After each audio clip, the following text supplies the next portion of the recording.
Student, welcome to अंक academy. हम लोगों ने इसके पहले पार्ट 1 देखा था जिसमें हम लोगों ने खंड अ किया था और आज की क्लास में 822 डीवी के खंड ब की बारी है।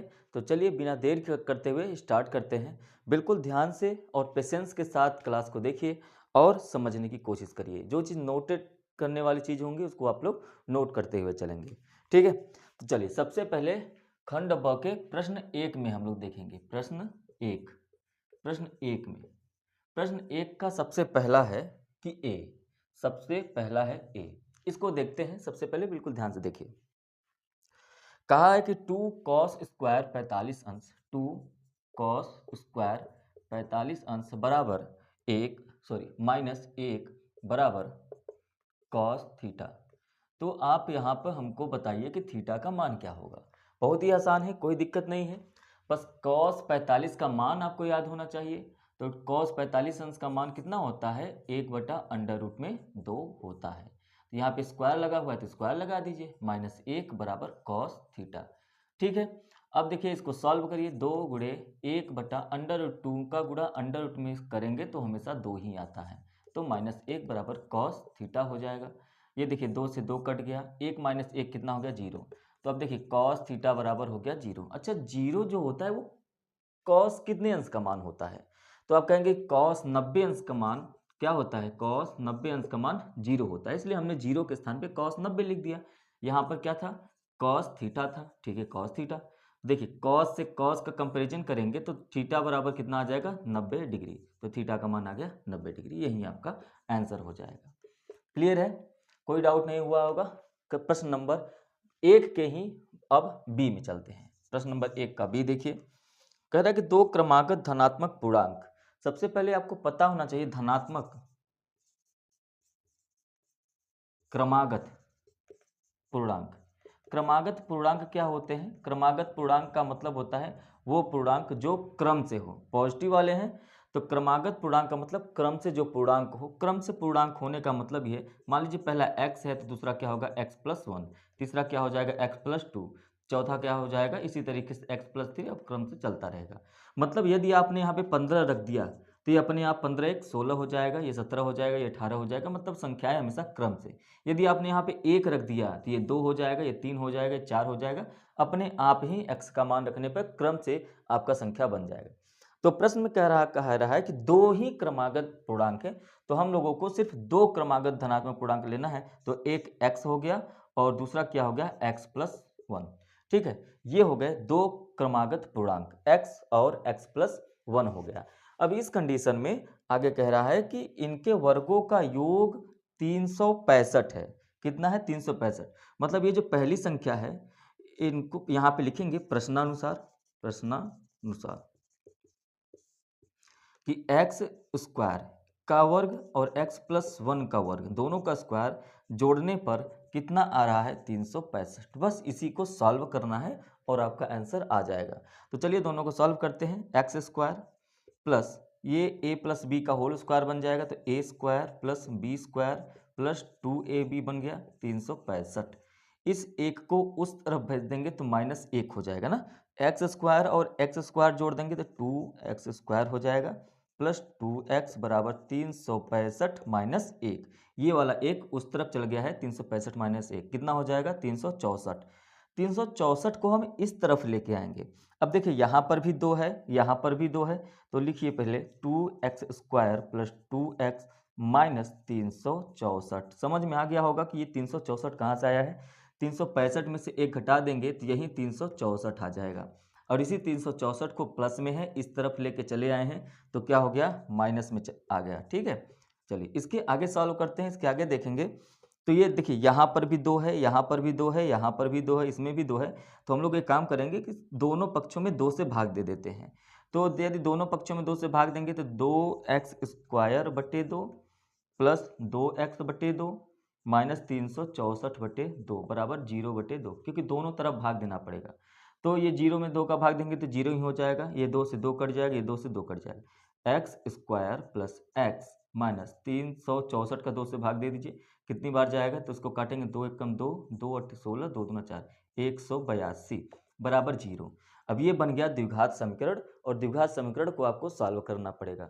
तो द्विघात समीकरण को कैसे सॉल्व करते हैं, 182 जो दिया हुआ है इसका करिए गुणनखंड, 2 9 18 होता है, 2 एकम 1 होता है और इस 7 से कटेगा 13 बार में, उसके अलावा वो किसी भी संख्या से नहीं कटेगा।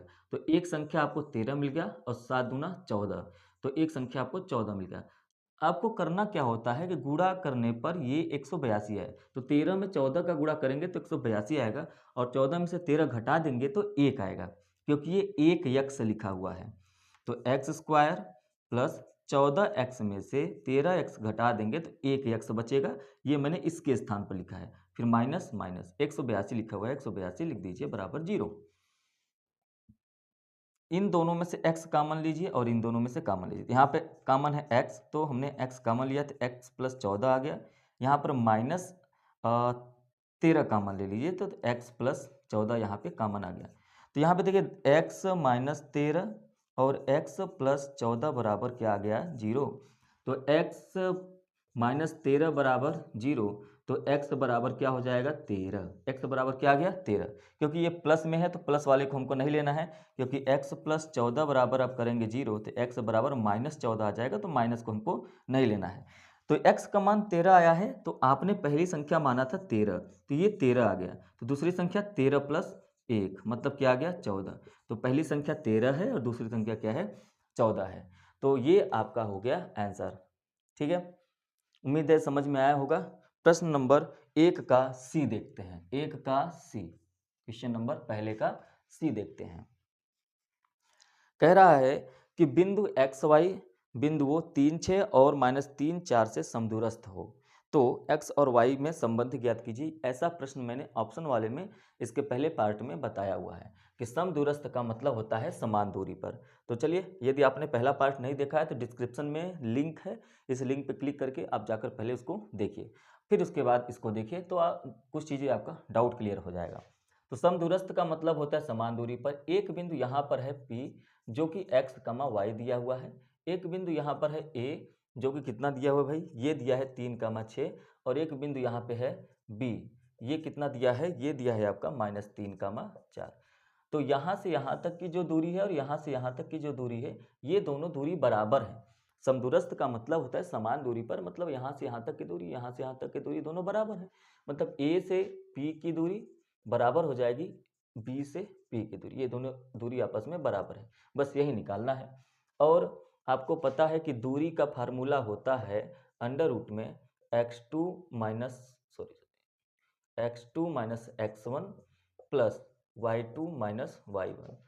और अब x2 x1 होगा कौन, तो ये है आपका x1, ये है y1, ये है x2 और ये है y2, कमा देते चलेंगे। और ये आपका x1 है, ये भी आपका y1 है, क्योंकि यहाँ से यहाँ तक एक बार दूरी निकालेंगे तो ये x1 x2, यहाँ से यहाँ तक एक दूरी निकालेंगे तो ये x1 x2 y1 y2 इस तरीके से बनेगा। ठीक है, तो चलिए सबसे पहले हम लोग दूरी निकालते हैं ए पी की। ए पी की दूरी यदि आप निकालेंगे तो देखिए सबसे पहले आपको यहाँ पे क्या लिखा हुआ है, x2, x2 का मतलब x है, x2 का मतलब x माइनस x1, x1 का मतलब क्या है, 3 है, तो 3 कर दीजिए, तो ये स्क्वायर होगा, है ना, ये हो गया whole square, plus y2 minus y1 का होल स्क्वायर। तो y1 क्या है, 6 है, y1 है, सॉरी पहले y2 है तो y2 y ही है, माइनस y1 का मान 6 है, इसका होल स्क्वायर। इन दोनों का होल स्क्वायर कर देंगे तो आंसर आ जाएगा। अच्छा, उसी जगह पे यदि बीपी का दूरी निकालना हो तो बीपी का दूरी क्या हो जाएगा, बीपी का दूरी हो जाएगा अंडर रूट में x2, x2 कितना दिया है, x है, माइनस x1 कितना है, -3, कितना है, -3 का होल स्क्वायर, उसके बाद प्लस y2 माइनस y1, तो y2 y है, y1 4 है, तो y माइनस 4 का होल स्क्वायर, ये हो जाएगा। तो ये फिर उसके बाद बीपी बराबर क्या हो जाएगा, देखेंगे ध्यान से, तो ये माइनस माइनस प्लस हो जाएगा, तो x प्लस 3 का whole square plus y minus 4 का होल स्क्वायर, ये बन जाएगा। तो यहाँ पर देखेंगे तो AP बराबर BP, आपको पता है कि यही समदूरस्थ का नियम होता है, तो दोनों को रख देंगे। तो AP का मान इसको ओपन करके रखते हैं, तो अंडर रूट में x माइनस 3 का होल स्क्वायर निकालेंगे तो एक x square plus 9 minus 6x हो जाएगा, तो 63 होता है, ये वाला प्लस लगाएंगे। फिर y माइनस 6 का होल स्क्वायर जब खोलेंगे तो a माइनस बी का होल स्क्वायर लगाना है, तो ये y स्क्वायर हो जाएगा प्लस 36 हो जाएगा माइनस 12y हो जाएगा, बराबर है, बराबर, ये बीच वाला बराबर लगे थे। बीपी का मान ये दिया है, इसको भी ओपन कर लेते हैं, इसको भी ओपन करेंगे, x प्लस 3 का होल स्क्वायर मतलब x square plus 9 plus 6x हो जाएगा। ये वाला प्लस लगा देंगे बीच में, फिर y माइनस 4 का होल स्क्वायर निकालेंगे तो Y square plus 16 minus 8y हो जाएगा। जब दोनों पक्षों का स्क्वायर कर देंगे आप तो ये अंडर रूट से हट जाएगा, तो यहाँ पर बचेगा क्या, एक्स स्क्वायर प्लस 9। अच्छा 36 और 9 जोड़ ही लेते हैं, 36 और 9 हो गया 45। ठीक है, फिर उसके बाद minus 6x plus y square और माइनस 12y बचेगा, यही बचेगा। यहाँ पर 9 और 16 जोड़ देंगे तो 16 9 25 हो जाएगा, एक्स स्क्वायर प्लस 16 9 25 हो गया और plus 6x plus y square minus 8y। Y square से वाई स्क्वायर कट गया, एक्स स्क्वायर से एक्स स्क्वायर कट गया, बचा क्या है, यहाँ पर 45 बचा है। तो इस तरफ 25 था, इसको उठाकर इस तरफ लेके आइए, माइनस 25 हो गया। फिर माइनस 6x लिखा है तो इस तरफ यहाँ पे देखिए 6x लिखा है, इस तरफ लेके आएंगे तो माइनस 6x हो जाएगा। और यहाँ पर भी माइनस 12y लिखा हुआ है, इस तरफ माइनस 8y है, इस तरफ लेके आएंगे तो 8y हो जाएगा बराबर में। इस तरफ अब कुछ नहीं बचा है, सबको उठाकर उस तरफ लेके चले गए तो ये 0 हो जाएगा। इतना बात आपको समझ में आ गया होगा। तो 45 में से 25 गया, कितना हो जाएगा, 20 आ जाएगा, है ना। 45 में से 25 घटाएंगे तो 20 आ जाएगा। Minus 6x minus 6x, minus minus plus होता है तो 6x और 6x, 6x जोड़ देंगे तो 12x हो जाएगा, लेकिन चिन्ह किसका लगेगा, माइनस का, 12x हो गया। यहाँ पर माइनस और प्लस, प्लस माइनस माइनस होता है, मतलब घटाना पड़ेगा, तो 12 में से 8 घटाएंगे तो 4y आएगा। लेकिन एक बात का आप ध्यान रखेंगे, ये जो माइनस है बड़ा वाला का लगता है, क्योंकि यहाँ 12 वाले के आगे माइनस इसलिए माइनस लगा, बराबर 0 हो गया। देखिए इसमें भी 4 है, हालांकि आपका आंसर इतना भी सही है, कोई दिक्कत नहीं है। लेकिन यहाँ पर होता क्या है कि यहाँ पर सभी जगह इसमें भी 4 है, कामन लेंगे तो यदि आप देखेंगे तो 4 कामन लेंगे तो ये 5 माइनस 12, ये क्या होगा, 3x माइनस वाई बराबर क्या हो जाएगा, 0। और ये जो 4 है इस तरफ चलाएगा तो बटे में कर देंगे तो 0/4 मतलब 0, तो ये भी आपका आंसर हो सकता है, ये आपका आंसर हो गया। तो यही आपका संबंध पूछा था, जो एपी और बीपी के रूप में एक्स और वाई, ये जो बिंदु है एक्स और वाई, इनके बीच में क्या समीकरण बनेगा, यही बनेगा, यही संबंध होता है। क्लियर है। तो चलिए इसके बाद क्वेश्चन नंबर देखते हैं, इसको इरेज करते हैं फिर आगे बढ़ते हैं। प्रश्न एक का प्रश्न नंबर डी देखते हैं। तो चलिए ध्यान से देखिए, कह रहा है एक लंब वृत्तीय शंकु के आधार की त्रिज्या। जब भी आपका इससे प्रश्न आए तो सबसे पहले चित्र बनाया करिए। एक लंब वृत्तीय शंकु है, ये हो गया आपका शंकु, इसको कहते हैं कोण। तो कह रहा है कि इसकी जो त्रिज्या है, आधार की त्रिज्या 3.5 है, यहाँ से यहाँ तक जो त्रिज्या है वो 3.5 है, मतलब r बराबर त्रिज्या बराबर दिया है 3.5, ठीक है। और कहा है कि इसकी जो ऊंचाई है, ये जो h है, इसकी जो ऊंचाई है h बराबर दिया हुआ है 12 सेंटीमीटर, ठीक है, 3.5 सेंटीमीटर।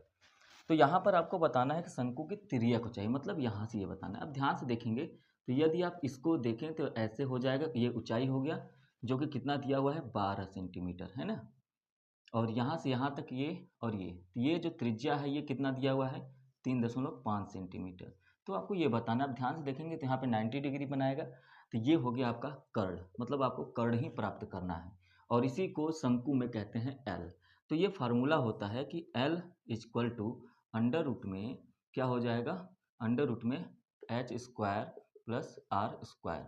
ये सेम टू सेम कर्ण इसी फार्मूले से बनता है, कर्ण का स्क्वायर बराबर आधार का स्क्वायर प्लस लंब का स्क्वायर, तो इसी फार्मूले से बनता है, उससे कोई दिक्कत नहीं है। लेकिन अब आपको h और r का वैल्यू दे रखा है, दोनों को रख दीजिए। तो h का वैल्यू कितना दिया है, h का वैल्यू दिया है 12 का स्क्वायर, रख दीजिए, प्लस r का वैल्यू कितना दिया है 3.5 का होल स्क्वायर, तो ऐसे निकालिए।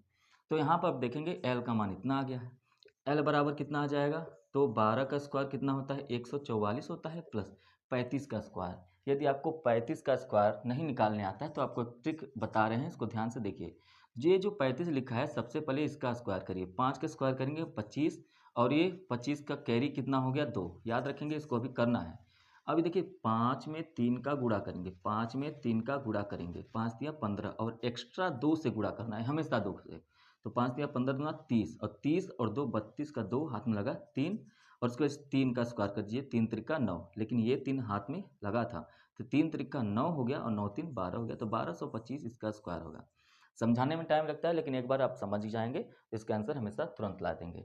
तो 3.5 दो बार होगा, इसलिए दो स्थान पर दशमलव, मतलब 12.25। इसको जोड़ेंगे तो 12.25 में 144 जोड़ेंगे तो आपका अंडर रूट में कितना आएगा, अंडर रूट में आएगा 156.25। इसलिए जो 156.25 है, ये 125 का स्क्वायर करेंगे तो आपको यही मिलेगा। इसका मतलब ये वर्गमूल किसका है, 125 का। ध्यान से देखेंगे, दो स्थान पे दशमलव है तो अंडर रूट हटा देंगे तो एक स्थान पे दशमलव लगेगा। तो एल का मान कितना आ गया, 12.5 सेंटीमीटर, यही आपका आंसर आएगा। तो यहाँ पर एल का मान कितना हो गया, 12.5 सेंटीमीटर।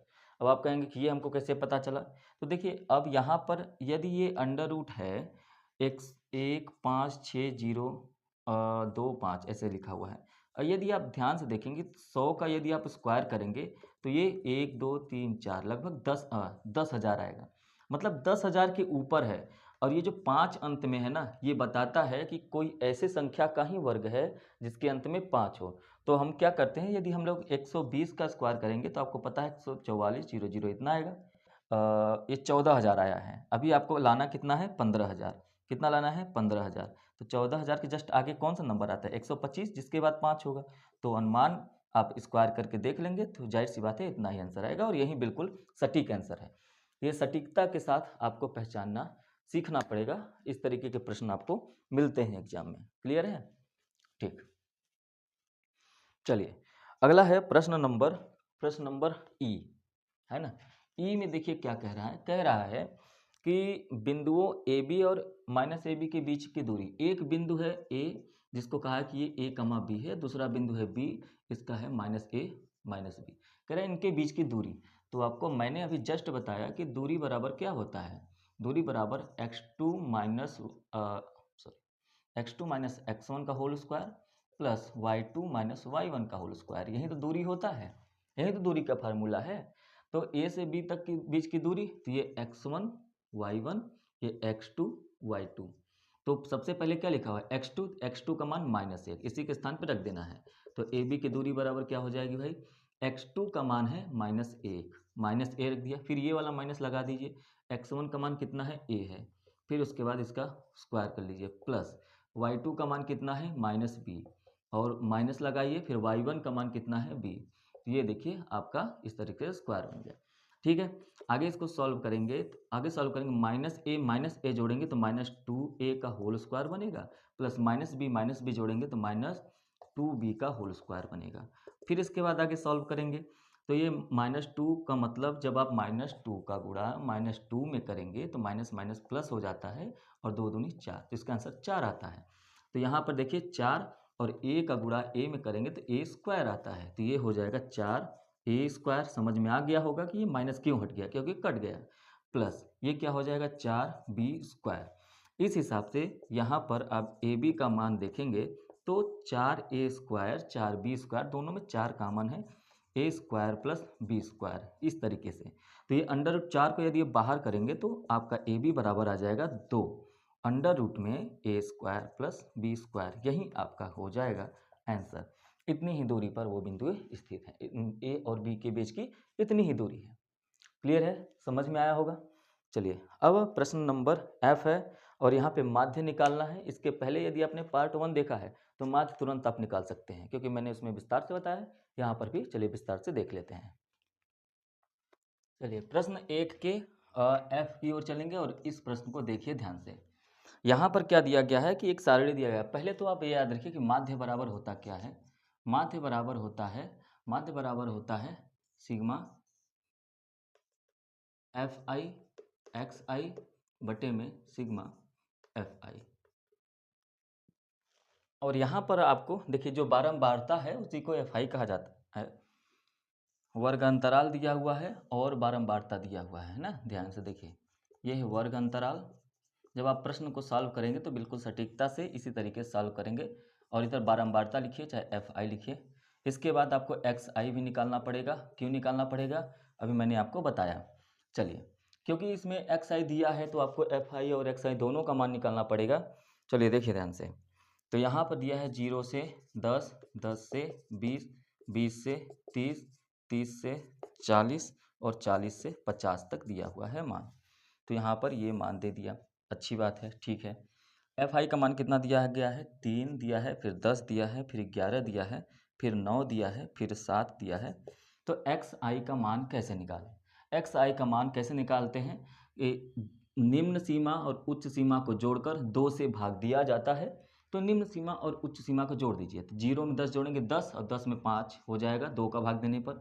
20 10 30 होता है, 2 से भाग दे देंगे तो 15 आ जाएगा। 30 20 50 होता है, 50 में भाग दे देंगे 2 का तो 25 आ जाएगा। और 40 30 70 होता है, 2 का भाग दे देंगे तो 35 आ जाएगा। और 50 40 90 होता है और 2 का भाग देंगे तो 45 आ जाएगा। 45 गुना 90 होता है। इस तरह से आपने देखा ये। लेकिन अभी आपको ये एक्स आई का मान थोड़ी इसमें कहीं पुट करना है, इसमें एफ आई इंटू एक्स आई का मान। तो यहाँ पर हम लोग एफ आई इंटू एक्स आई निकाल लेंगे, कोई दिक्कत नहीं है, निकाल लीजिए। तो यहाँ पर F I into x I, F I का मान 3 और 5, तो 5 गुणे 3 करेंगे तो 15, 10 गुणे 5 करेंगे तो 150, 11 गुणे 25 करेंगे 275 आ जाएगा। 9 गुणे 35 करेंगे तो कितना आ जाएगा, 9 पचे 45 का 5 हाथ में लगा 4, 9 तिक 27 और 27 4 31।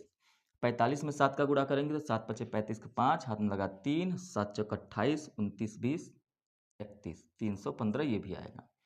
ठीक है, 7 पचे 35 का 3 और 7 चौक 28, 29 30 31, ठीक है 315। अब यहाँ पर आपको एक बात ध्यान रखनी, यहाँ पर कहीं पर भी आपको ये जो सिग्मा लगा है इसका मतलब ये होता है कि जिसके पहले सिग्मा लग गया उसके सभी श्रेणियों को, सभी बारंबारताओं को, सभी वर्ग अंतराल को, जितने भी दिया गया होगा उसको जोड़ना पड़ेगा। मतलब यहाँ पे सिग्मा के बाद एफ आई, मतलब ये एफ आई को पूरा जोड़ दीजिए। तो सिग्मा एफ आई का मान कितना आएगा, इसको जोड़ने पर आएगा 7 3 10 10 20 और 20 20 40 आ जाएगा। और यहीं पर आपको सिग्मा एफ आई एक्स आई, तो एफ आई एक्स आई यहाँ पर है, सिग्मा का मतलब इन दोनों को जोड़ना है, तो यहाँ पर इन सभी मान को जोड़ना है। तो सिग्मा एफ आई और एक्स आई का मान कितना आएगा, तो जोड़ेंगे, जब आप इसको जोड़ेंगे तो 1070 आएगा। कितना आएगा, 1070 आएगा। 1070 में अब देखिए ये माध्य बराबर दिया हुआ है सिग्मा एफ आई एक्स आई जिसका मान 1070 आया है, और इसका मान सिग्मा एफ आई का मान कितना आया है 40। तो यहाँ पे लिखेंगे 40, शून्य से शून्य कट गया। अब इसको आप भाग दीजिए तो 4 दूनी 8 होगा, 2 उतरेगा, 4 सत्ते 28 हो जाए, 4 छक्का 24 होगा, 0.3 आएगा, फिर 26.70 इसका आंसर जो है वो आएगा। आंसर आप मिलाते चलेंगे, 7 0 5 4 5 20 में 5 बार जाएगा तो 26 ठीक है, वो लगभग में आप देख सकते हैं। तो ये आपका हो गया आंसर। ठीक है, तो प्रश्न 1 आपका समाप्त हो गया है। प्रश्न नंबर 2 का सबसे पहले ए। अच्छा, सब प्रश्न यहाँ पे 5 खंडों को हल करना है, 2 में आपको सिर्फ 5 ही प्रश्न सॉल्व करने हैं, लेकिन इसमें मैं सभी प्रश्नों को आपको सॉल्व करवाऊंगा। अच्छा, इसमें पहला नंबर आपको हटा दिया गया है तो उस पर चर्चा नहीं करेंगे, सीधे आएंगे हम लोग बी पर। तो क्वेश्चन प्रश्न नंबर 2 के बी पर फोकस करते हैं। सभी लोगों को मैं एक बात बता दूं कि जब भी आप ऐसे प्रश्न सॉल्व करते हो तो सॉल्व करने से पहले आप एक बार प्रश्न को पूरा पढ़ लिया करिए, तब आपको अच्छे से समझ में आएगा कि प्रश्न में बताया क्या गया है। ठीक है। अच्छा, इसमें कहा गया है कि 2x प्लस 3y बराबर 11 दिया गया है, और उसके बाद कहा गया है 2x माइनस 4y बराबर माइनस 24। ये दो समीकरण आपको दिए गए हैं। कह रहा है कि इनको हल करिए और y बराबर mx प्लस 3 में से आपको m का मान ज्ञात करना है। सिंपल सा है, यहाँ से x और y का मान निकाल लीजिए और यहाँ पे रख के m का मान निकाल लीजिए, आंसर आ जाएगा चुटकियों में। तो चलिए इसको सॉल्व कर लेते हैं। सॉल्व करने के लिए आपके पास 2 विधियां होती हैं, विलोपन विधि है और एक प्रतिस्थापन विधि है। तो आप चाहे जिस भी विधि से हल करिए, कोई दिक्कत नहीं है। अच्छा, इसमें देखिए 2x और 2x दोनों बराबर है, तो इन दोनों को करिए काट दीजिए। इसका चिन्ह बदल दीजिए, माइनस, ये प्लस हो जाएगा और ये प्लस हो जाएगा। तो माइनस 2x ये दोनों कट जाएंगे, तो यहाँ पर क्या होगा 4 3 7y बराबर 11 में 24 जोड़ेंगे तो 35 आ जाएगा। तो 7 से ये काट देंगे तो y बराबर कितना आ गया 5। यदि y बराबर 5 आ गया है तो किसी भी एक समीकरण में आप रख दीजिए। मान लीजिए हम पहले समीकरण में रखने पर, ठीक है, समीकरण 1 में y का मान रखने पर, जब आप समीकरण 1 में y का मान रखेंगे, इसे आप 1 मानिए, इसे आप 2 मानिए, तो 1 में रखेंगे तो 2 गुणे x प्लस 3 गुणे y का मान यहाँ पे 5 है तो 5 रख देंगे बराबर 11, तो 5 से 15 हो जाएगा। तो 2x बराबर 11 माइनस 15 हो गया। ठीक है, अब यहाँ पे 2x बराबर क्या हो जाएगा, 15 में से 11 घटाएंगे 4 होगा, लेकिन माइनस में आएगा, इससे काट दीजिए तो कितना आ गया -2। x का मान आया है -2, y का मान आया है 5 और x का मान आया है -2। तो इनको इस समीकरण में रख दीजिए, इसको समीकरण 3 मानिए। तो लिखेंगे आप ऐसे लिखेंगे कि x और y के मान को समीकरण 3 में रखने पर, तो समीकरण 3 में रखेंगे y का मान कितना आया है 5, यहाँ पे रखिए 5 बराबर m गुणे x का मान कितना आया है -2, तो यहाँ पर रखेंगे -2 प्लस 3। इस 3 को उस तरफ लेके जाएंगे तो माइनस में हो जाएगा, 5 - 3 बराबर -2m। तो 5 में से 3 घटाएंगे 2 आ जाएगा -2m, तो 2 से 2 कट जाएगा तो m बराबर आएगा -1। यही आपका आंसर होगा। हर एक प्रश्न का आप आंसर मिलाते चलेंगे, ठीक है। तो ये आपका आंसर बिल्कुल भी सही है। आइए इसके बाद क्वेश्चन नंबर 2 के प्रश्न सी पे चलते हैं। प्रश्न नंबर सी एक बार पहले आप लोग पढ़ा करिए। कह रहा है कि यदि कोई रेखा है त्रिभुज ABC की भुजाओं AB और AC, एक त्रिभुज है। प्रश्न में ये कहा गया है कि एक त्रिभुज है ना, जो AB और C से बना हुआ है, और यहाँ पर एक रेखा है जो कि D और E है, प्रतिच्छेद कर रहा है D और E। तो आपको ये प्रूव करना है कि AD बटे में AB बराबर होगा AE बटे में AC। अच्छा, यहाँ पर ध्यान से देखिए, तो आपको बीपीटी का नियम तो याद ही होगा, बीपीटी जानते ही होंगे, आधार समानुपातिकता, है ना, थ्योरी। तो बीपीटी से सबसे पहले आप लोग याद रखेंगे तो आपको ये पता है, ये इसी प्रश्न है ना, ऊपर से सॉल्व करते हैं तो इधर से आएगा, ठीक। देखिए, तो यहाँ पर एक बात याद रखेंगे, यहाँ पर सबसे पहले आप लिखेंगे कि AD बटे में DB बराबर AE बटे में EC। AD बटे में DB AE बटे में EC, ये बराबर होता है, और ये हमको कहाँ से मिलता है, BPT से, है ना, BPT से। BPT का मतलब ये होता है बेसिक प्रोपोर्शनलिटी थ्योरम, है ना, बेसिक प्रोपोर्शनलिटी थ्योरम से मिलता है। अच्छा, ये मिल गया, लेकिन आप ध्यान से देखेंगे AD और AD तो मिल गया हमको, लेकिन यहाँ पे AB है, AB यहाँ से यहाँ तक लाइन, लेकिन हमको यहाँ पर क्या मिला है, यहाँ से यहीं तक लाइन मिला है। अब ये लाना है, तो ये लाना है तो क्या कर सकते हैं, सबसे पहले इसको आप उलट दीजिए। यदि आप ये उलट देते हैं तो ये बन जाएगा DB बटे में AD बराबर EC बटे में AE। अब मैं आपको बताता हूँ कि मैंने इसको पलटा क्यों, क्योंकि यदि हमने AD में DB जोड़ दिया, AD में DB जोड़ दिया तो पूरा AB बन जाएगा और हमको ये मिल जाएगा। और करेंगे क्यों, दोनों पक्षों में अब क्या करेंगे, दोनों पक्षों में एक जोड़ने पर, दोनों पक्षों में एक जोड़ने पर, तो DB बटे AD प्लस 1 बराबर EC बटे AE प्लस 1। जब आपने जोड़ दिया तो इसको जोड़ेंगे तो ये DB प्लस AD बटे में AD बन गया बराबर EC प्लस AE बटे में AE बन गया। कोई दिक्कत है इसमें, कोई दिक्कत नहीं। अच्छा, आप देखिए DB प्लस AD, DB और AD, यदि आप दोनों लाइनों को जोड़ दें तो A से लेके B तक बन जाएगा। इसका मतलब DB और AD का मान क्या हो गया, AB हो गया। AD नीचे है ही तो AD हो गया बराबर EC और AE जोड़िए, AE और EC दोनों जोड़ देंगे तो क्या बन जाएगा, AC। तो यहाँ पर हो गया AC बटे AE। तो ये आपको प्रूव करने के लिए नहीं दिया है, आपको इसका उल्टा, अगर ये सही है तो उल्टा भी सही है, तो आप इसको अपोजिट कर दीजिए। यदि इसको आप अपोजिट करेंगे तो AD, क्योंकि आपने शुरू में ही अपोजिट करके सवाल को सॉल्व किया तो लास्ट में अपोजिट करके सही करना पड़ेगा। तो AD अपॉन AB बराबर AE अपॉन AC। आप देखेंगे यही प्रूव करने के लिए दिया था, तो आप लिख देंगे इत सिद्धम, ठीक है। देखिए AD upon AB AE upon AC, यही प्रूव करने के लिए दिया था, तो आप इसको BPT से आराम से छोटे से प्रश्न में सॉल्व कर सकते हैं। प्रश्न नंबर 2 का D क्या कह रहा है, ध्यान से देखिए। कह रहा है कि एक भिन्न 1/3 हो जाती है। ये कब हो जाती है भाई, जब उसके अंश में, पहले तो हम मान लेते हैं कि एक भिन्न है x/y, एक भिन्न हमने मान लिया कि वो x/y है। यदि वो x/y है तो ये भिन्न 1/3 हो जाती है। कब हो जाती है, जब आप इसके अंश में से 1 घटा देते हैं तो ये 1/3 हो जाती है। लेकिन ये 1/4 भी हो जाती है जब इसके हर में 8 जोड़ देते हैं। x बटे वाई में ही यदि आप 8 जोड़ देते हैं तो ये 1/4 हो जाती है। तो आपको बताना है कि वो भिन्न बताइए कि वो भिन्न कौन सी होगी। कोई बात नहीं है, इसको हम लोग सॉल्व करेंगे। तो सबसे पहले समीकरण 1 को सॉल्व करते हैं और इसको मैं यहाँ पर बगल में लिख दूंगा। क्या लिखूंगा? x y प्लस 8 बराबर 1/4।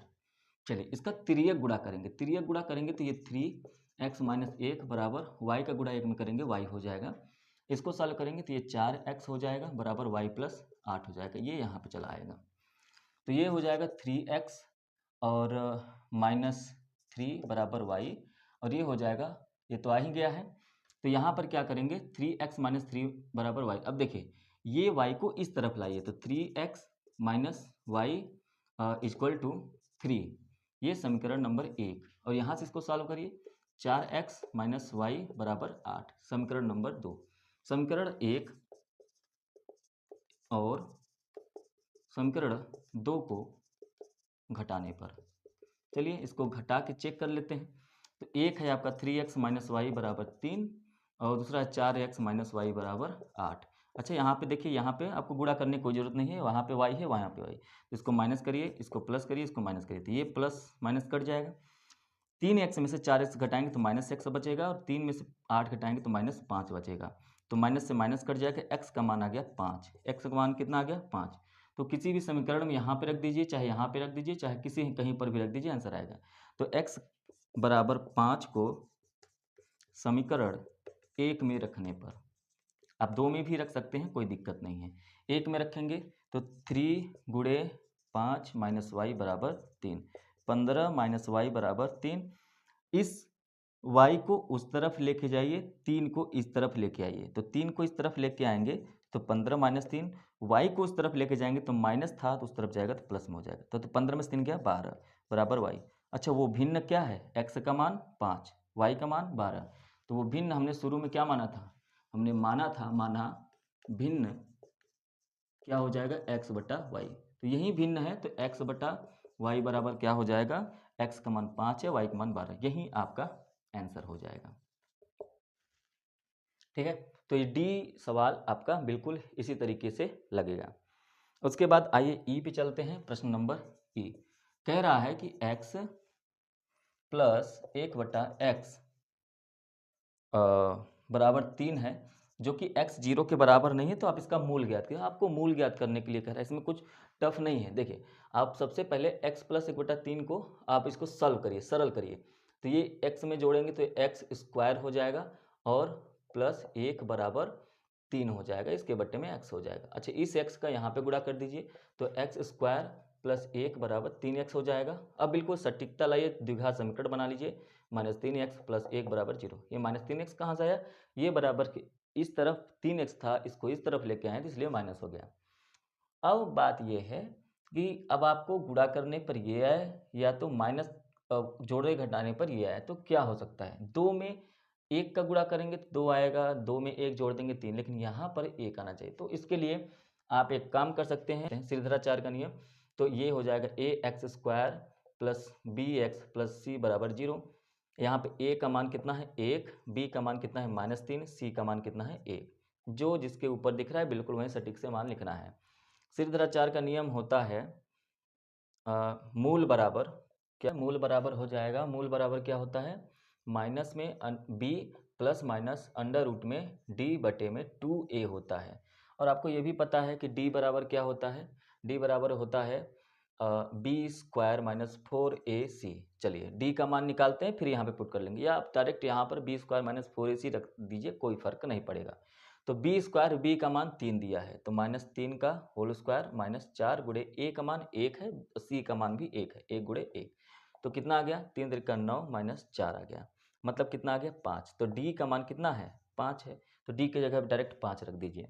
चलिए रख के चेक कर लेते हैं। b का मान कितना है? -3, माइनस यहाँ पे -3 है, plus minus under root d का मान कितना हो गया? रख दिए 5। और यहाँ पे 2 गुणे a का मान कितना है? 1 है, रख दिए। तो यहाँ पर देखिए माइनस का माइनस में गुणा होगा 3 हो जाएगा, 3 प्लस माइनस अंडर रूट 5 बटे में 2।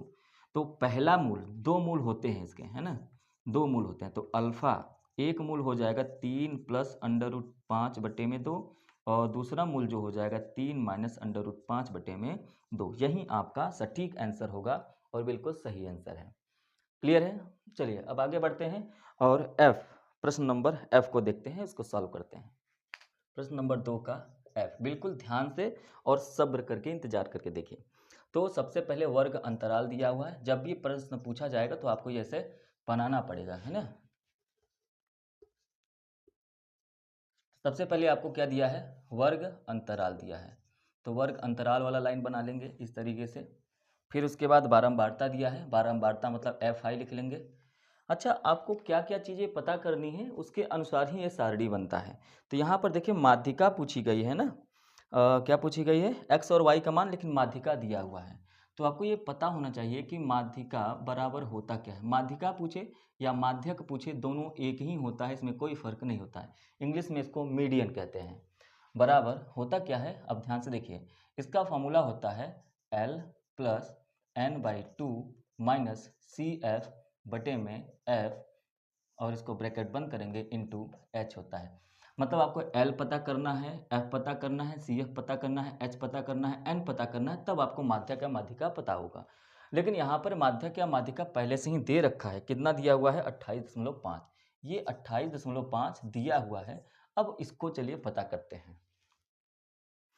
तो वर्ग अंतराल दिया हुआ है। अब यहाँ पर CF लिखेंगे, CF का मतलब संचयी बारंबारता। CF का मतलब क्या होता है, संचयी बारंबारता। ठीक है, चलिए ये 0 से 10 से लेकर 60 तक जाएगा। 0 से 10, 10 से 20, 20, 30, 30 से 40 हो गया, 40 से 50 हो जाएगा, 50 से 60 यहाँ तक आएगा। आप देख रहे हैं सब में मान कितना, सबका अंतर कितना आ रहा है, 10। चाहे 10 में से 0 घटाइए, 20 में से 10 घटाइए, 30 में से 20 घटाएंगे, सबका अंतर 10। और यही जो डिफरेंस होता है, यही जो अंतर होता है, इसी को कहते हैं h। ठीक है, तो आप h बराबर ये मान सकते हैं कि h का मतलब होता है, h का मतलब होता है उच्च सीमा माइनस निम्न सीमा, यही होता है h। तो किसी का भी आप उच्च सीमा या निम्न सीमा उठा के घटा दीजिए और आपका मान h का निकल जाए, क्योंकि हमको यहाँ पे h प्राप्त करना है। अच्छा, ये n क्या होता है भाई, तो आपको दूसरा चीज़ ये भी पता रहना चाहिए कि n बराबर ही होता है, n बराबर sigma F I. Sigma F I ही होता है n, क्योंकि हमको यहाँ पे n प्राप्त करना है। अब बात है f तो आपको पता हो ही जाएगा, जो माध्यक वर्ग निकलेगा। तो माध्यक वर्ग आपको निकालना है ही नहीं, क्योंकि पहले इसका मान लिख लेते हैं फिर बताते हैं। ये 5 है, और फिर x है, फिर 20 है, फिर 15 है, और फिर दिया है y और 5। अच्छा देखिए, इसमें माध्यिका 28.5 आया। 28.5 का मतलब ये है कि 20 के ऊपर होगा लेकिन 30 के पहले होगा। 20 के ऊपर होगा लेकिन 30 के पहले होगा। जाहिर सी बात है, इसमें तो आएगा नहीं, क्योंकि 30 के बाद है। तो 28.5 यही है माध्यक वर्ग। जो माध्यिका निकालते हैं आप, वही माध्यक वर्ग होता है। अच्छा, ये CF संचयी बारंबारता कैसे निकालते हैं, सबसे पहले इस 5 को यहाँ पे लिख दीजिए। अब इस 5 को लिखने के बाद इस 5 को x में जोड़िए। तो 5 में आपने x जोड़ा तो कितना आ गया, 5 प्लस x आ गया। अब इस 5 प्लस x को इस 20 में जोड़िए, तो 20 और 5 25 प्लस x हो जाएगा। अब इस 25 प्लस x को इस 15 में जोड़िए, तो 25, 5 30 10 40 प्लस x हो जाएगा। इस 40 प्लस x को इस y में जोड़िए, तो 40 प्लस x प्लस y हो जाएगा। इस 40 प्लस x प्लस वाई को 5 में जोड़िए, तो 45 प्लस x प्लस वाई हो जाएगा। ये निकला है संचयी बारंबारता।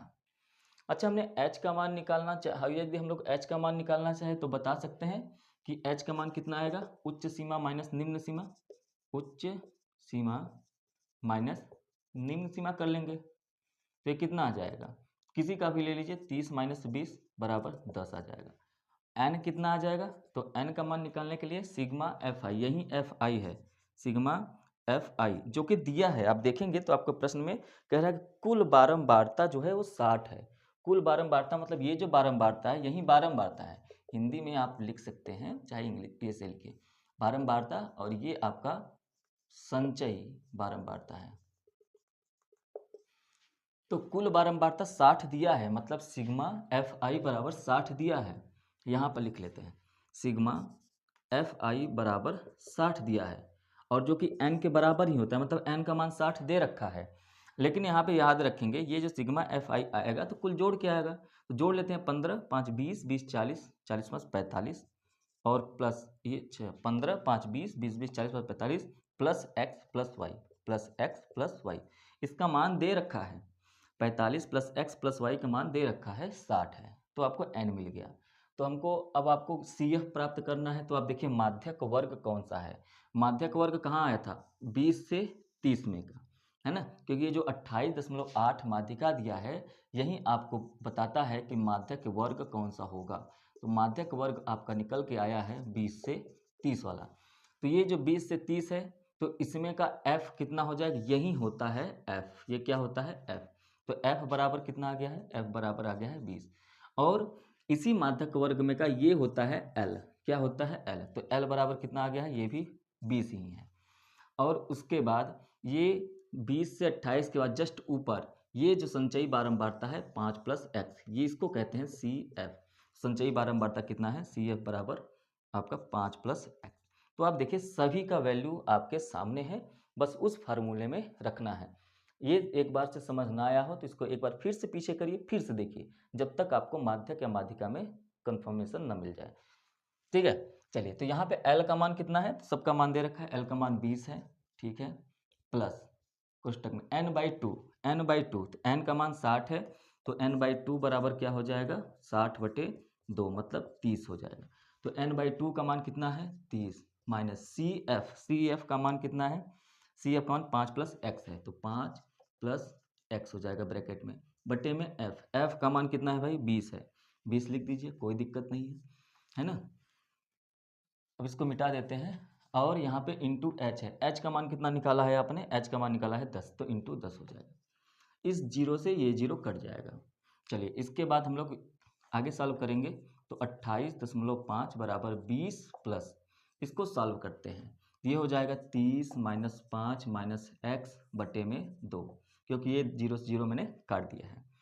अब आगे करेंगे इसको सॉल्व, तो 20 प्लस 30 में से 5 गया, ये हो जाएगा 25 माइनस एक्स बटे में 2, इन दोनों को जोड़ लेंगे, ये हो गया 28.5, तो 28.5 बराबर ये हो जाएगा 20 में 2 का गुणा करेंगे तो 40 प्लस 25 माइनस एक्स बटे में 2, इस 2 का इस तरफ गुणा कर दीजिए, इस 2 का इस तरफ गुणा करेंगे तो 5 दूनी 10, हाथ में लगा 1, 8 दूनी 16, 16 एक 17, हाथ में लगा 1, 2 दूनी 4 5, 57 आ गया। 57 और 40 और 25 जोड़ देंगे तो कितना हो जाएगा, 65 माइनस एक्स। अब ये 2 तो इस तरफ हो गया है, इस तरफ गुणा कर दिए हैं, कोई दिक्कत नहीं है। इसके बाद क्या होगा आगे देखेंगे, इधर 57 है और ये 65 इस तरफ लेके आइए तो माइनस 65 हो जाएगा, बराबर माइनस एक्स बचेगा। तो 65 में से 57 घटाएंगे तो कितनी बार जाएगा, क्योंकि 57 30 60 होता है और 5 8 आएगा, माइनस 8 बराबर माइनस एक्स। देखेंगे एक्स का मान कितना आ गया 8, तो ये एक्स का मान आया है 8। तो आपको यहाँ पर पहले से ही पता है कि ये जो सिग्मा एफ आई दिया है ये दिया हुआ है 60, तो 60 बराबर हो रहा है 45 प्लस एक्स प्लस वाई, यही। तो x का मान कितना आ गया है 8, तो इसी में रख देने पर इसको आप पहले से ही समीकरण 1 माने रहिए, x बराबर 8 को इसमें रखने पर 60 बराबर 45 प्लस 8 प्लस वाई। 45 में आप 8 जोड़ेंगे, 45 5 50 3 53 होगा, 53 इस तरफ आएगा, तो 60 माइनस 53 बराबर वाई, और 60 बराबर में से 53 घटाएंगे तो ये हो जाएगा 7, है ना वाई। तो वाई का मान कितना आ गया है 7, एक्स का मान 8, यही आपसे सवाल में पूछा था, तो दोनों का आंसर आपको मिल गया है। ठीक है, चलिए अब हम लोग प्रश्न नंबर 3 में चलेंगे, और जो 6 नंबर के आते हैं। खंड ब के प्रश्न नंबर 3 पर चलते हैं। प्रश्न नंबर 3 बिल्कुल ध्यान से देखिए। 3 का जो पहला प्रश्न है वो दिया गया है, दो घनों जिनमें से प्रत्येक का आयतन 64 सेंटीमीटर क्यूब है। ये प्रश्न आपके NCERT का पहला ही प्रश्न है। तो इसके संलग्न फलकों को मिलाकर एक ठोस बनाया जाता है, तो बताइए प्राप्त घनाभ का पृष्ठीय क्षेत्रफल क्या होता है। अच्छा, ये कह रहा है कि दो घन हैं, कितने घन हैं, क्यूब हैं, एक क्यूब आपका ये है ना, एक क्यूब ये दिया हुआ है ऐसे, और दूसरा क्यूब ये है इस तरीके से, दो क्यूब हैं बिल्कुल बराबर बराबर हैं, जिनका आयतन जो है, वॉल्यूम जो है वो 64 सेंटीमीटर क्यूब। अच्छा, इसका एक साइड ए है, भुजा जो है ए है, तो इसका भी साइड क्या है ए है, क्योंकि दोनों का आयतन कह रहा है कि बराबर है। तो इसका आयतन क्या होगा, ए क्यूब बराबर 64 हो जाएगा, इसका भी सेम यही होगा। तो ए बराबर क्या हो जाएगा, अंडर रूट का होल थ्राइस में 64, और ये होता है 4 गुणे 4 गुणे 4, मतलब ए बराबर कितना आ गया 4। जो भुजा है वो 4 है। अब कह रहा है कि यदि भुजा 4 है तो इन दोनों को आपस में से सटा दिया जाए, इसको इधर करिए, इसको इधर के दोनों मिला दीजिए, और जैसे ही इसको आप मिलाएंगे तो ये इस तरीके का एक चित्र बन के सामने आता है ना। देखिए ध्यान से, तो इस तरीके का एक घनाभ आपको मिल जाता है,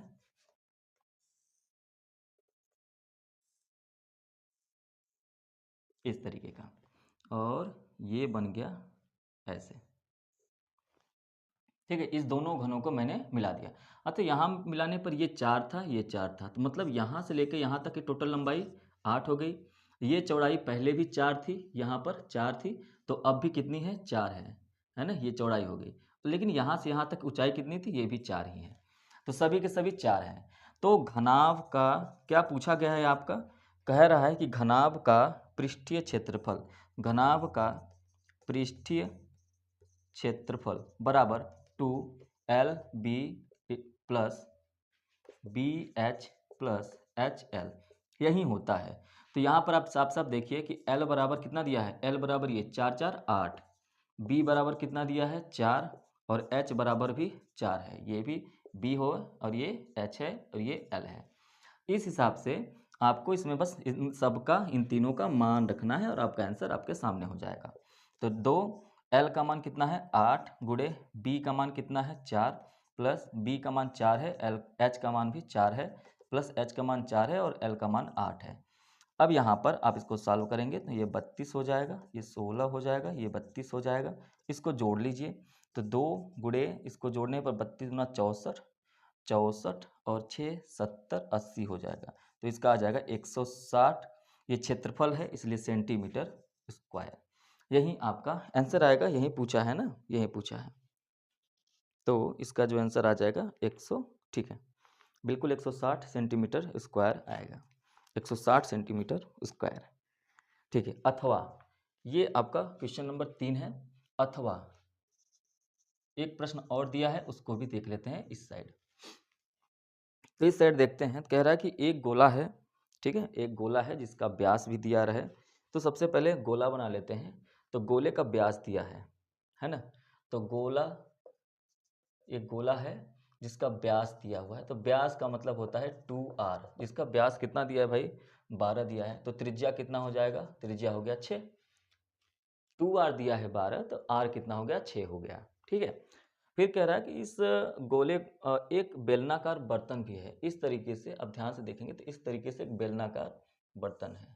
ठीक है, सबसे पहले इमेज, जब भी आपका 3D से है ना प्रश्न आया तो पहले चित्र बनाया करिए। कह रहा है कि ये जो बेलनाकार बर्तन है इसमें पानी भरा है, इतना पानी भरा है यहाँ तक, ठीक, यहाँ तक पानी भरा है।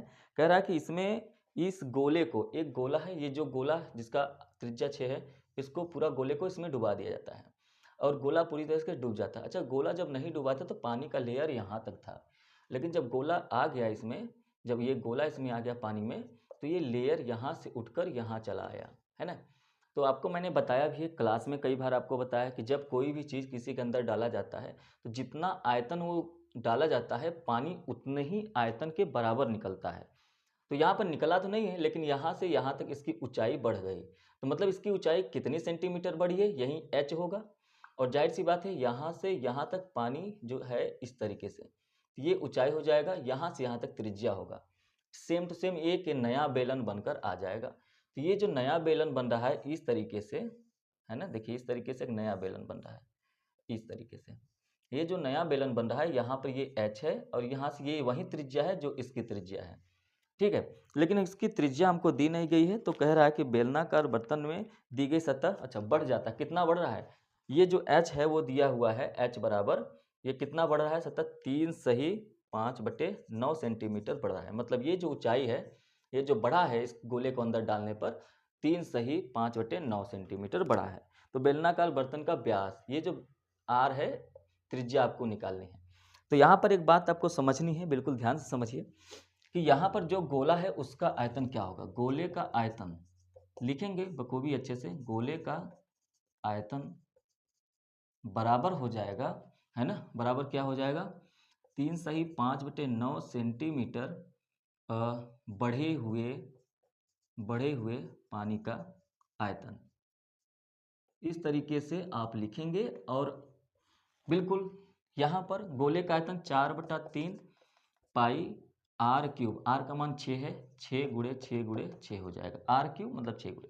यहाँ पर इस बढ़े हुए पानी का आयतन यही होगा, तो ये क्या बना है, एक बेलन है, बेलन का आयतन क्या होता है, पाई आर स्क्वायर एच, एच का मान दे रखा है 9 त्रिक 27 5 32/9, यही दे रखा है। बस आपको इसको सॉल्व करना है और यहाँ से आर का मान निकालना है। आर का मान जैसे निकालेंगे यहाँ से यहाँ तक त्रिज्या इसका निकल आएगा और 2 का गुणा कर देंगे तो व्यास निकल आएगा। ठीक, तो पाई से पाई कट गया और 4 से इसको काट दीजिए 8 बार, 3 से इसको काट दीजिए 3 बार। अब इसके बाद देखिए 6 × 6 × 6, इस तरफ 3 था तो इसको ऊपर ले जाएंगे 3 हो जाएगा, 8 नीचे आ जाएगा, ये हो गया बराबर आर स्क्वायर। अच्छा 2 दूना 4, 2 तिया 6, 2 चौका 8 होगा, फिर 2 दूना 4, 2 तिया 6, फिर 2 से ये काट दीजिए 3, तो यहाँ पे आर स्क्वायर बराबर देखिए 3 × 3 × 3 × 3 बराबर आर स्क्वायर आया है। तो आर बराबर क्या हो जाएगा, अंडर रूट में 3 × 3 × 3 × 3, तो 2 का पेयर बाहर निकालेंगे तो कितना हो जाएगा, 1 3 और 1 3 बराबर आर, आर बराबर आ गया 9। लेकिन आपको त्रिज्या थोड़ी निकालना था, आपको निकालना था व्यास, तो व्यास बराबर के क्या हो जाएगा, ये जो व्यास है बेलन का व्यास कितना हो जाएगा, 2 × आर मतलब 2 × 9 मतलब 18 सेंटीमीटर इसका आंसर होगा, बिल्कुल सही। चलिए प्रश्न नंबर 4 की ओर चलते हैं। चलिए प्रश्न नंबर 4 में देखिए क्या है, कह रहा है कि प्रश्न नंबर 4 कर देते हैं इसको।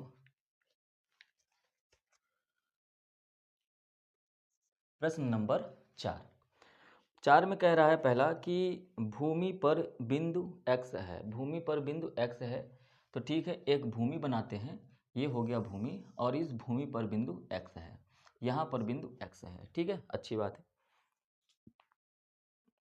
x से ऊर्ध्वाधर टावर PQ के शीर्ष, मतलब यहाँ पर कोई टावर है PQ और शीर्ष कह रहा है Q पर है, तो ये P हो गया, ये टावर है PQ और उस समय Q के शीर्ष का उन्नयन कोण 60 है। इस समय ये Q जो है इसके शीर्ष का जो उन्नयन कोण है ये 60 है। जैसे जैसे प्रश्न कह रहा है बिल्कुल वैसे वैसे ही आपको सॉल्व करना है। तो आगे कह रहा है कि बिंदु X से 40 मीटर ऊंचाई, बिंदु X से 40 मीटर ऊंचा जैसे ही आप जाते हैं ये 40 मीटर ऊंचा हो गया।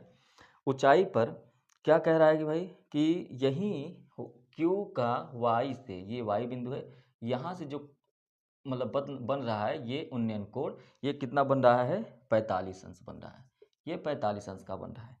तो आपको बताना है कि टावर PQ की ऊंचाई और PX की दूरी, मतलब यहाँ से यहाँ तक की आपकी दूरी, ऊंचाई टोटल पता करना है और यहाँ से यहाँ तक की दूरी, तो यहाँ से यहाँ तक की दूरी मान लेते हैं PX है और यहाँ से यहाँ तक की ऊंचाई। अच्छा एक बात बताइए, यहाँ से यदि आप देखें तो यदि ये देख रहे हैं तो ये एक तरह से के आयत बन गया, ठीक है। तो यदि आयत बन गया है तो ये PX जितना दूरी होगा ये भी PX ही होगा, ये 40 है तो यहाँ से यहाँ तक ये भी 40 मीटर होगा। इसको मान लेते हैं कि ये x है, ठीक है। तो चलिए इसको सॉल्व करते हैं। पहले 60 डिग्री वाला एंगल लेते हैं, तो 60 डिग्री वाला लेते हैं तो tan 60 अंश बराबर हो जाएगा लंब बटे आधार, लंब बटे क्या होता है आधार, लंब कितना दिया है x + 40, क्योंकि पूरा लेंगे x + 40 बटे में आधार PX है, तो tan 60 अंश का मान होता है √3 बराबर x + 40 बटे PX। तो PX का मान क्या हो जाएगा, PX यहाँ पर कर लीजिए बराबर x + 40 बटे √3, ये PX का मान हो गया। अब यही PX इस वाले में लगाते हैं, तो यहाँ पर देखिए यहाँ से यहाँ तक, ठीक, तो tan 45 अंश है ना, इस वाले ट्रायंगल में बात कर रहे हैं 45 डिग्री में, बराबर लंब बटा आधार, लंब बटा आधार, तो लंब कितना है यहाँ से सिर्फ यहीं तक होगा तो x होगा, x बटे ये दूरी यहाँ से यहाँ तक PX है तो यहाँ से यहाँ तक भी दूरी PX ही होगी, ये हो गया PX आधार। तो tan 45 अंश का मान 1 होता है बराबर x बटे PX है ना, ये PX ये कैपिटल में x है, ठीक है। यहाँ पर भी इसको कैपिटल में कर लेते हैं हर जगह, तो यहाँ पर ये पी एक्स हो गया, तो एक्स बराबर क्या हो जाएगा, पी एक्स बराबर हो गया एक्स हो गया। ठीक है, ध्यान रखेंगे अब दोनों का मान एक ही रख दिए हैं तो कोई दिक्कत नहीं है। तो यहाँ से x और पी एक्स बराबर हो गया है। तो एक काम कर लेते हैं, हर जगह चेंज करना पड़ेगा लेकिन कोई दिक्कत नहीं है। तो यहाँ पर आपसे पूछा क्या है, अब देखिए पी एक्स बराबर एक्स हो गया, तो इसको हम यहाँ पे रख सकते हैं, ये समीकरण नंबर 1, ये समीकरण नंबर 2। समीकरण 2 को, इक्वेशन सेकेंड को, 2 को किस में रखने पर, 1 में रखने पर, 1 में रखने पर जब आप इसको 1 में रखेंगे तो क्या हो जाएगा, तो पी एक्स बराबर एक्स है तो यहाँ पे एक्स कर लीजिए, एक्स बराबर एक्स प्लस 40 बटे अंडर रूट में 3। अंडर रूट 3 इस तरफ आएगा तो अंडर रूट 3 एक्स बराबर एक्स प्लस 40 हो जाएगा। एक्स को भी इस तरफ करेंगे तो एक्स कामन हो जाएगा, अंडर रूट 3 माइनस 1 बराबर 40 हो गया। तो एक्स बराबर क्या हो गया, 40 बटे अंडर रूट 3 माइनस 1। ये भी हो जाएगा, या तो आप इसको सॉल्व कर लीजिए, x बराबर परमेयीकरण कर दीजिए, अंडर रूट 3 माइनस 1 गुणे अंडर रूट 3 प्लस 1 बटे अंडर रूट 3 प्लस 1। तो x बराबर हो जाएगा 40 अंडर रूट 3 प्लस 1 बटे में ये 2 हो जाएगा, तो इसको काट देंगे तो 20 हो जाएगा। तो x बराबर आपका आया 20 अंडर रूट 3 प्लस 1। ये आपका x का मान आया है, ये जो ऊंचाई है ये आया है। अच्छा, ये यदि अंडर रूट 3 प्लस 1 आया है तो यहाँ से आप देख रहे हैं कि x का मान और पी एक्स दोनों बराबर है।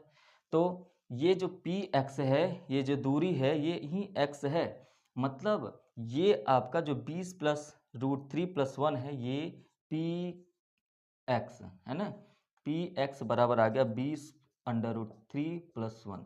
तो ये टोटल ऊंचाई कितनी हो जाएगी, तो ये टोटल ऊंचाई जो है पी क्यू बराबर एक्स प्लस 40 है। यहाँ पर आपने देखा है कि पी क्यू का जो बराबर है एक्स प्लस 40, एक्स का मान आया है कितना, 20 अंडर रूट में 3 प्लस 1 और प्लस 40।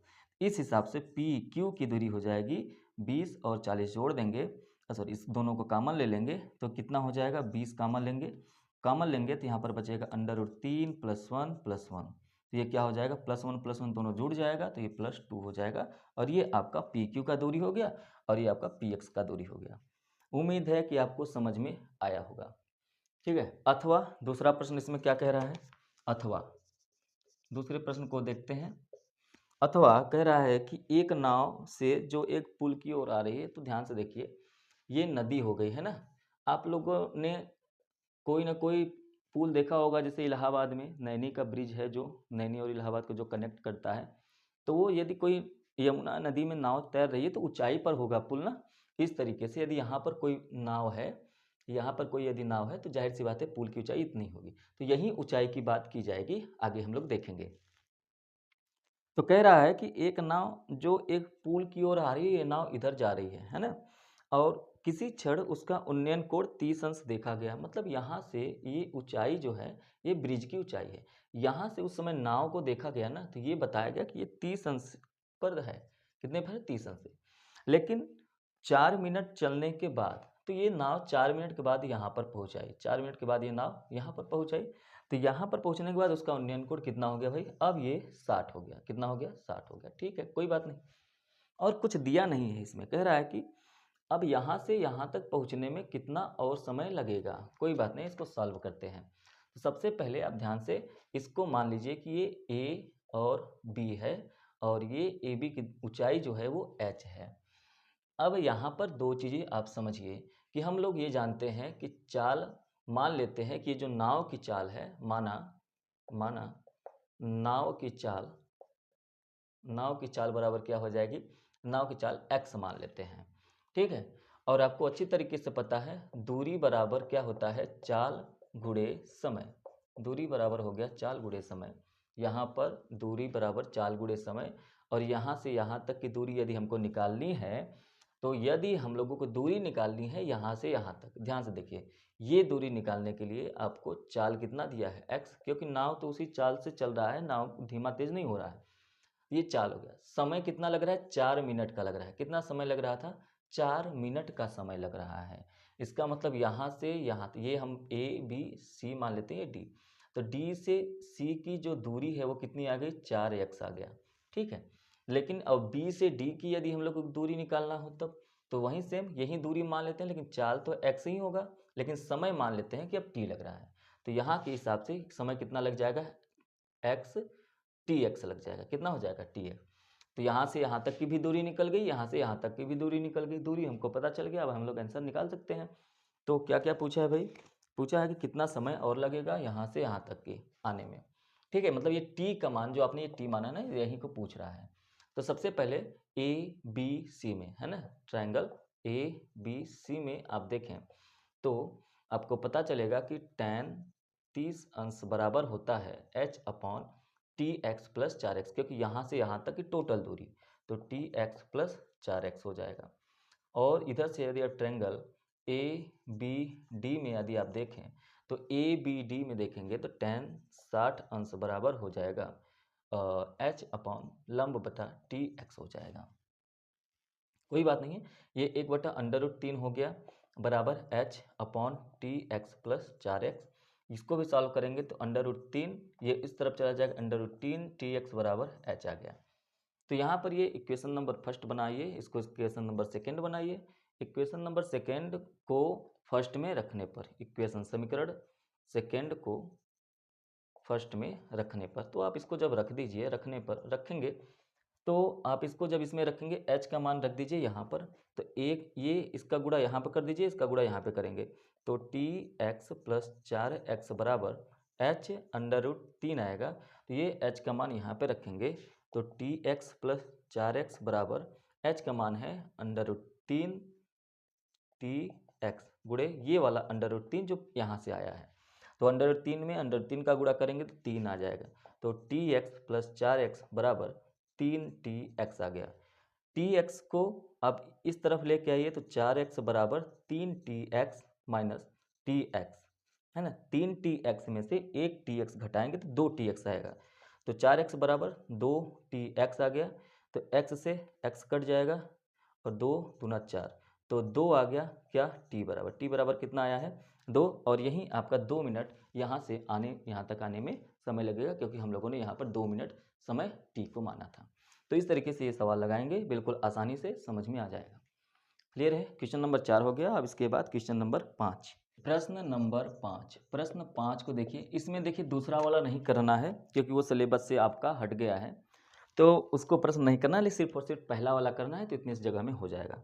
कह रहा है कि पिता की उम्र पुत्र की उम्र की 7 गुनी है। माना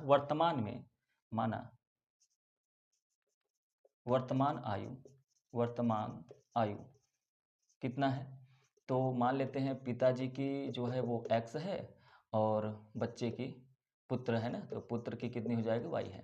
ये मान लेते हैं वर्तमान की आयु है, ठीक है, अच्छी बात है।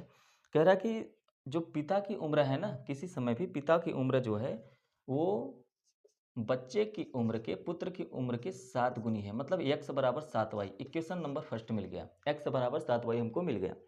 फिर आगे कह रहा है कि 2 वर्ष पहले, अच्छा वर्तमान में यदि ये x साल के होंगे, ऐसे समझिए, पहले मैं यहाँ पे लिख दे रहा हूँ 2 वर्ष पहले। तो यदि पिताजी इस समय x साल के हैं तो 2 साल पहले x माइनस 2 होंगे कि नहीं होंगे, बिल्कुल बिल्कुल होंगे। यदि पिता 2 साल के कम होंगे तो पुत्र भी y में से 2 घट जाएगा कि नहीं घट जाएगा, ये भी हो जाएगा। जैसे मान लीजिए अभी पिताजी 10 साल के होते थे, 2 साल पहले 8 साल के हो जाते। यदि पुत्र जो होता है 5 साल का होता तो 2 साल पहले 3 साल का हो जाता, 2 साल दोनों में से घटे। तो कह रहा है कि 2 साल पहले पिता की उम्र जो पुत्र की उम्र की, पिता की जो उम्र है पुत्र की उम्र की 13 गुना है। कितना गुना है, 13 गुना थी।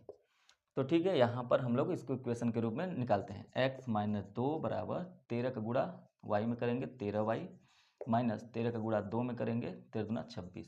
सबको इस तरफ लेके आते हैं, तो x minus 2 plus 26 minus 13y बराबर 0 हो जाएगा।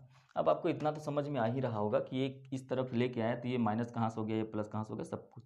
26 में से 2 को घटाएंगे तो 24 हो जाएगा। कितना हो जाएगा, 24 माइनस 13y बराबर 0। अच्छा, आपको इक्वेशन नंबर फर्स्ट में दिख रहा है कि x बराबर 7y। इक्वेशन नंबर फर्स्ट को सेकेंड में रखने पर, ये सेकेंड मान लीजिए, तो रख दीजिए x का मान 7y है, 7y प्लस 24 माइनस 13y बराबर 0।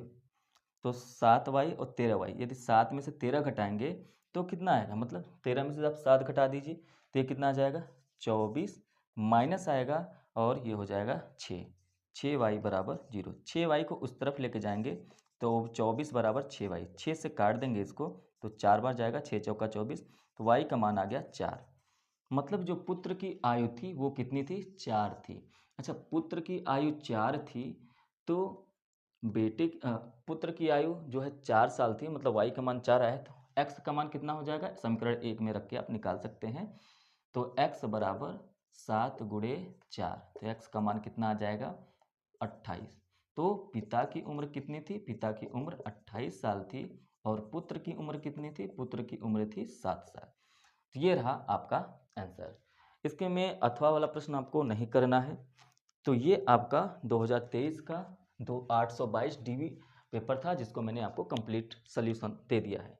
यदि आपको क्लास पसंद आता है तो इसको लाइक करेंगे, शेयर करेंगे। यदि आप चैनल पे पहली बार हैं तो सब्सक्राइब भी करेंगे। ठीक है, ज़्यादा से ज़्यादा बच्चों के पास इसको शेयर करिए जिससे सभी बच्चों को बेनिफिट मिल सके। चलिए मिलेंगे अब हम लोग नेक्स्ट सेट में, सेट नंबर 2 में 2023 का ही। ठीक है, thank you, have a nice day.